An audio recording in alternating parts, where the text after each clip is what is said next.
Episode update. ലാലേട്ടൻ നെവിനോട് ചോദിക്കുന്നുണ്ട്, എന്തിനാണ് ഇങ്ങനെ പുറത്തിറങ്ങിപ്പോയത്? ഞങ്ങൾ സാധാരണ ആരെങ്കിലും പുറത്തിറങ്ങിപ്പോയാൽ പിന്നെ അവരെ വീട്ടിലേക്ക് തിരിച്ച് കയറ്റാറില്ല.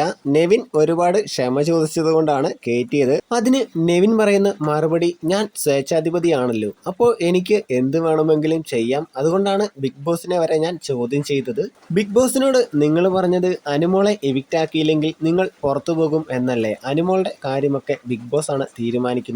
അതിനാണ് ഞങ്ങളെല്ലാം ഇവിടെ ഇരിക്കുന്നത്. ഞാൻ സ്വേച്ഛാധിപതി എന്ന ഭരണം തലയ്ക്ക് പിടിച്ചാണ് അങ്ങനെയൊക്കെ ചെയ്തത്. എന്നാൽ ബിഗ് ബോസ് എന്നെ പെട്ടെന്ന് തന്നെ എടുത്ത് പുറത്തു കളയുമെന്ന് വിചാരിച്ചില്ല. ഞാൻ എല്ലാവരോടും കൂടി പറയുകയാണ്, ആർക്കെങ്കിലും പുറത്തു പോകണമെങ്കിൽ ആത്മാർത്ഥമായിട്ട് പറഞ്ഞാൽ ഞങ്ങൾ അപ്പോൾ തന്നെ കതക് തുറന്നു തരും എന്നാണ് ലാലേട്ടൻ പറയുന്നത്. നെവിൻ തിരിച്ചു വന്നതിൽ ആർക്കെങ്കിലും സങ്കടമുണ്ടോ എന്ന് ലാലേട്ടൻ ചോദിക്കുന്നു. അതിന് നെവിൻ പറയുന്നത്, അനുമോൾക്കും ആദില, നൂറ ഇവർക്ക് സങ്കടമുണ്ടാകും. എന്നാൽ ആദിലയും നൂറയും എണീറ്റ് പറഞ്ഞത്, ഞങ്ങൾ പ്രവോക്ക് ചെയ്തത് ഞങ്ങളുടെ ഗെയിമാണ്, അവൻ പുറത്തു പോയത് അവൻ്റെ മണ്ടത്തരം. രേണു ഇടയ്ക്ക് പറയുന്നുണ്ടല്ലോ വീട്ടിൽ പോകണമെന്ന്, ആത്മാർത്ഥമായിട്ട് പറഞ്ഞാൽ മതി, ഞങ്ങൾ കതക് തുറന്നു തരാമെന്ന് രേണുവിനോട് മോഹൻലാൽ പറയുന്നുണ്ട്.